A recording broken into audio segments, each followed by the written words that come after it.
ഇന്നത്തെ യാത്ര കാപ്പാടിലൂടെ ആയാലോ?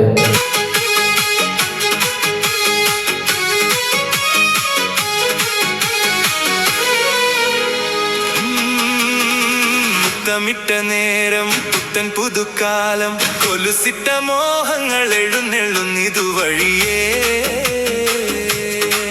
ഈ കാപ്പാടെന്ന് പേര് വരേണ്ട കാരണം എന്താണെന്ന് നിങ്ങൾക്ക് അറിയാവോ? ഒന്ന് പറഞ്ഞുതരാം. പേര് വന്നത് പൂർവികർ പറയുന്നത് കേട്ടതാണ് നമ്മൾ.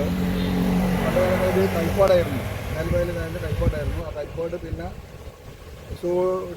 ശോഭിച്ച് വന്നിട്ട് ശോഷണം വന്ന് വേരിലേക്കൊരു ശോഷണം വന്ന് അത് കാപ്പാടായി മാറുമെന്നാണ് പറയുന്നത് കേൾക്കുന്നത്. നമുക്ക് അങ്ങനെയുള്ള അറിവാണ്. Okay okay okay. നമ്മൾ ഈ മേഖല കടലായിരുന്നു എന്നാണ് പറയുന്നത്.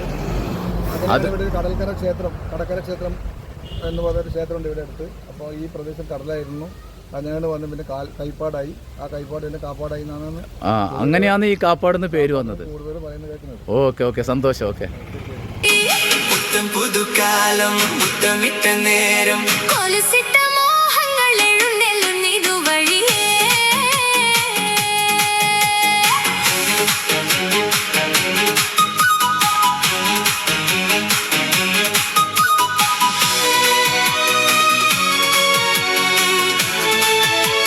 എത്ര മനോഹരമാണ് കാപ്പാട് വയൽ കാണുവാൻ. നാടൻ ചുവയുള്ള ശീലി നാണം നുണയുന്ന ചുണ്ട്